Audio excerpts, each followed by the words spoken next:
Hello everyone, welcome to J-Hook Crochet and More. Before I begin with what's on the hook today, let me just remind you that any YouTube channel, Facebook group, website, pattern that I mention in today's video is going to be linked in the description box below this video, so it will be very comfortable and easy for you to find.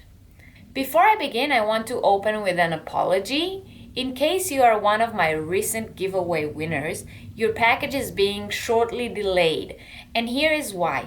In the beginning of December, I shipped out 3 packages. One was for my 200 subscribers giveaway winner, Karen. One was to my Secret Santa for Charity YouTube event, Secret Santa gift receiver, and one of them was for my international yarn swap buddy. Those 3 packages were shipped in the beginning of December, 5th of December to be exact. What I did not know at the time was that the DHL in Germany goes into what they call holiday mode in the beginning of December and all through January. That means that any express international shipping that's being sent during that time is being rerouted through sea rather than airmail. I did not know that. They do not advertise it in any way. I have asked around. People don't know about this policy of theirs. And of course they do it on purpose. Have you known that you would not have sent your package with them? Normal international shipping with DHL should take 10 to 12 days. But when they go into that holiday mode, shipments take up to 35 days, not including weekends and holidays, because they reroute it through sea. I am very sorry and I apologize to anyone who is meant to receive each one of those 3 packages that I sent in the beginning of December. Karen, the winner of my 200 subscribers giveaway, wrote me and I had to inquire about her package, and that is how I even came to know about this policy. So once I learned about it, I did not want to ship out any more packages until I am sure that the DHL system is no longer on holiday mode here in Germany. And so I took the 3 packages of my 3 recent winners, the ones who won the Christmas giveaway and the one who won the surprise giveaway, and I did not ship their packages until I was certain that the holiday mode is done. So if you're one of those recent winners, your package should be shipped on Monday, and it should take 10 to 12 days, not including weekends and holidays, from that day. And if you are one of the 3 people who are expecting the packages that I sent out in the beginning of December, then I deeply regret what has happened. Had I known this, I would have found a different way to ship them so they will arrive faster. And I have contacted DHL a few times about those packages. I know they are still en route. I know that they are still out there. They are not lost. DHL have assured me that a few times. And in case they do not arrive by the end of next week, then I will open an inquiry to get them shipped back to me. And once they get them back, I will contact you and let you know what we're going to do moving forward. But I really hope that it will not come to that. DHL have assured me that they should be arriving any day now. I have called them a few times. So I'm very, very sorry about that. And in the future, I will inquire with DHL before sending out packages with them. I did not know they even have that. On to happier things. I have received my very first ever Happy Mail.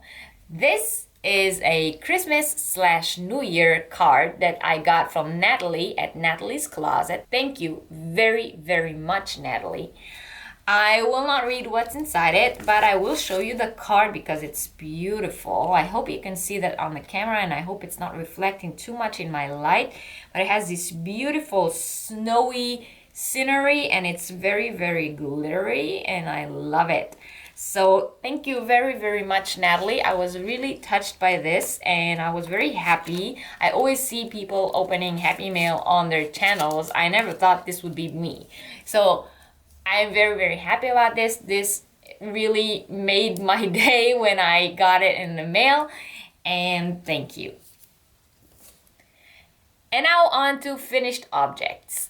In my last video, I showed you this cowl. I had just started it back then. It was just a little triangle, and now it is done. I have made this cowl as my entry for the January 2020 Stash Buster that's being hosted by Crystal at Chronically Crocheting, and I have entered this cowl already. I posted it on the Facebook group, and I really love it. I like the colors of it. They came out very nice. This is made using the Jaipur yarn from Hobbii. It is a World of yarn that's being sold on the Hobbii website. And the color is color number 5. I believe it is called Royal Garden. And I think it comes out very nice on my black top that I am wearing today. It's very, very nice and warm and cozy. And I have enough of it left to make another one. So I think I'm going to make another one. I was wearing it when I was FaceTiming with my mom and she really liked it. So I thought I will use what I have left over to make another one for her. And I hope she likes it too. I made this using a pattern from Krista at The Secret Yarnery. I believe it is called the Cake and Candle Shawl. And I only made it big enough until it went all the way around my neck. And then I closed it into a circle and added this turtleneck here. The next finished object is the one that I made for the block party hosted by Debbie at the Canadian Crocheter. I showed this on my last video as well when it was just the beginning of the project, and it is now all done. So look at that. This is my hooded, it's hooded.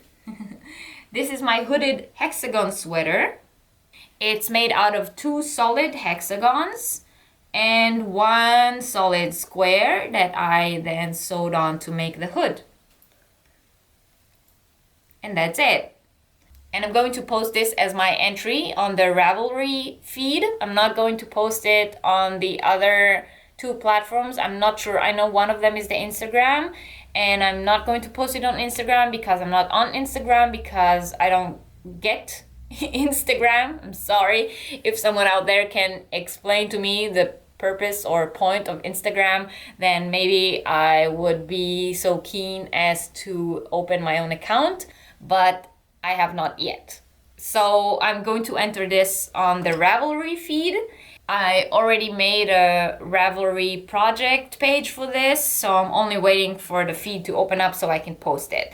And that is my entry, and that was very quick. If you're looking to make a very quick sweater pattern, hexagon sweater, it's all you have to look for how to crochet hexagon sweater. There are many tutorials, there are many patterns all over for it, and the hood is just a square that you then sew on and make into a hood.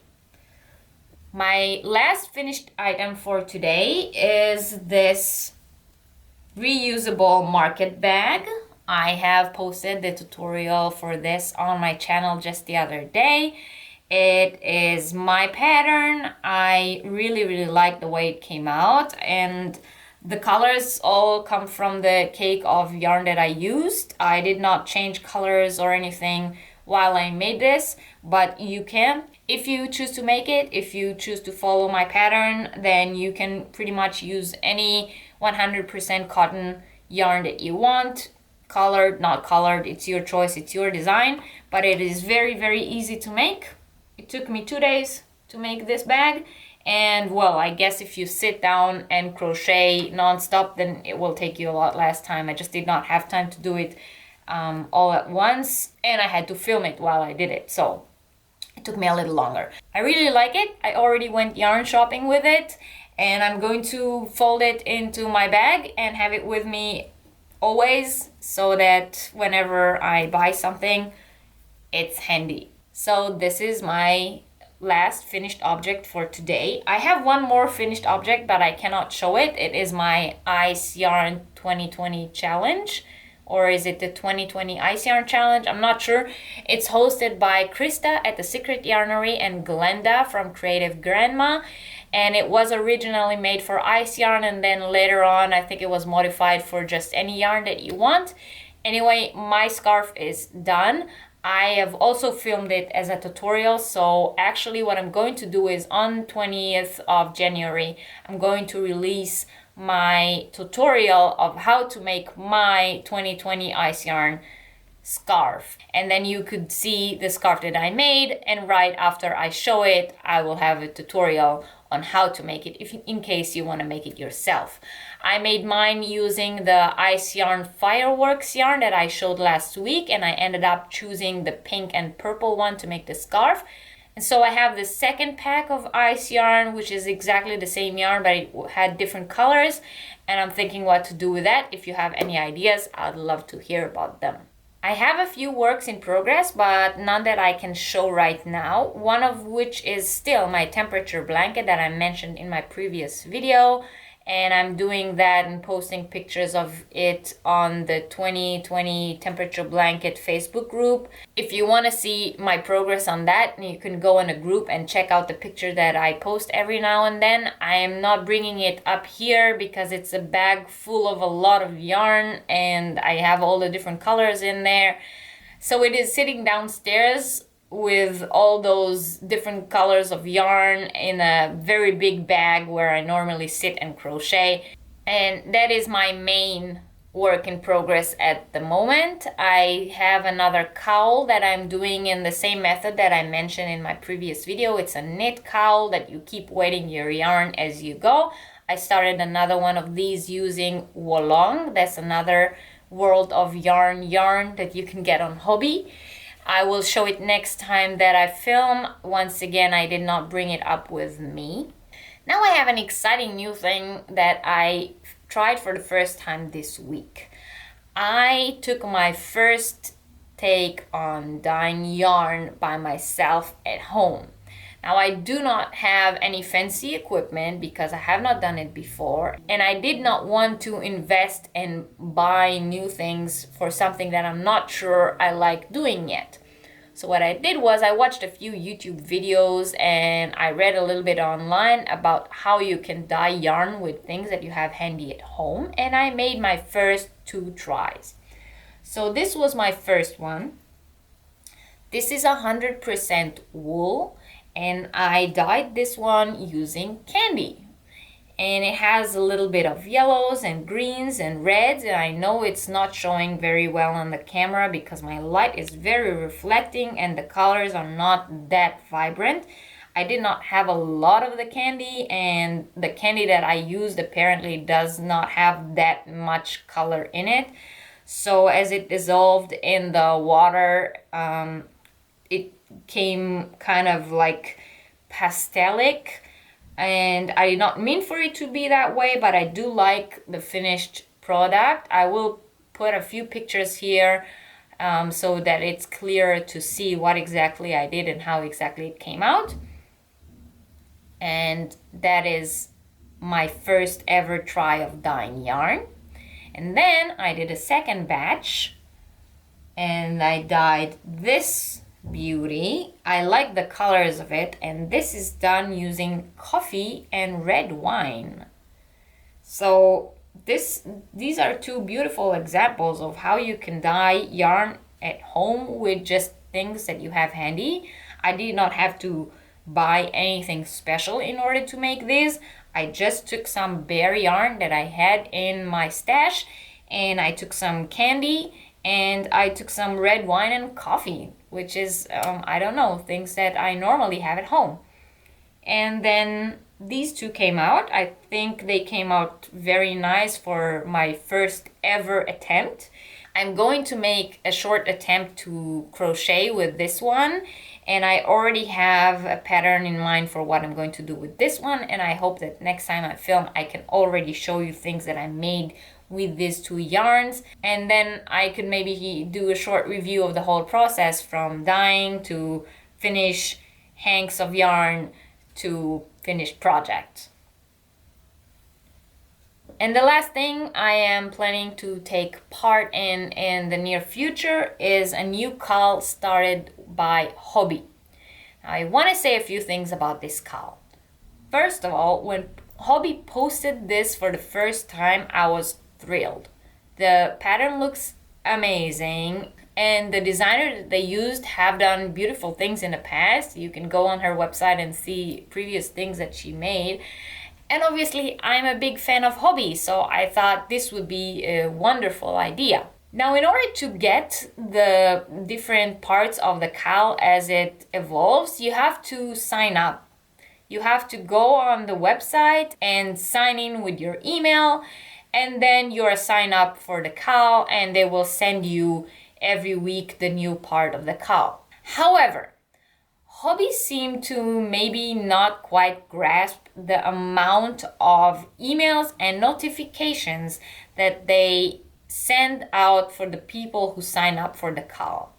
First of all, if you're already subscribed to the Hobbii newsletter, then you get about 2 or 3 of those a week. That is quite a lot for a newsletter, especially from a yarn company. There are not that many new things coming out every week on their website. It's really a lot. And then in addition, if you signed up for the CAL and put in your email, then you would get constant emails talking about the CAL. The CAL has not yet started, and I have already received 4 or 5 different emails regarding it. And that is, again, a lot. The CAL is starting on the 3rd of February. From today until the 3rd of February, there is still some time. And I do not need to think about this CAL that has not yet started every single day.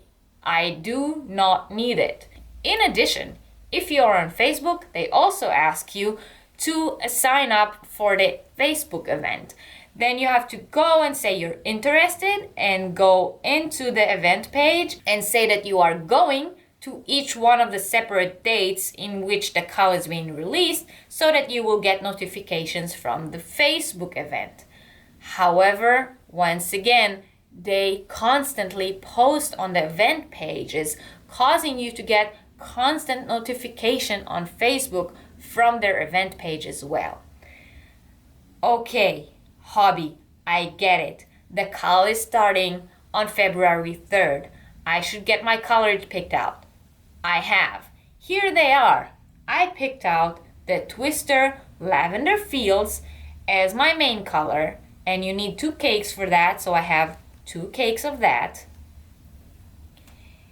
And you also need 1 solid twister color to do the tassels, and I decided to do tassels in 2 different colors, so I also have 2 solids, 1 in light purple and 1 in dark gray. Okay, Hobbii, I chose out my colors. I already have my hooks. I have everything I need in order to begin this CAL except for the pattern. So I do not need to think about it until maybe a day before the pattern is being released. Okay? Please stop with the notifications. Please stop with the constant emails. I really don't need any more reminders that this CAL is happening. Oh yeah, and they also have a YouTube video for it. By the way, if you have not yet watched the YouTube video, you might want to go and check it out. But bear in mind that the girl on the video is saying word by word what you have already received in your email in case you signed up, what you already read on the Facebook event in case you signed up for that. So if you want to hear it a 3rd time, by all means, go listen to this very sweet girl saying it again. Sorry, I just had to get that out there. I got so annoyed to the point where I thought I might not even take part in it. But I love Hobbii and I am going to do the CAL. Just could do without all the emails and notifications. And I think that is it for today. I don't have any more works in progress at the moment, although I do have a few patterns that I have lined up. And I am working on a few tutorials, so once that is done, you will see them on my channel. And other than that, I have my Yarn for Earth competition still going on. A lot of interest into that one. I have received numerous emails about it, and I can't wait to see what everyone's making. I assume that closer to the end of January and beginning of February, we should start seeing finished objects from that competition, and then I will start my weekly updates showing you guys everything. and telling you more about everything that has to do with that. So stay tuned and thank you very much for watching. I will see you all next time. Bye!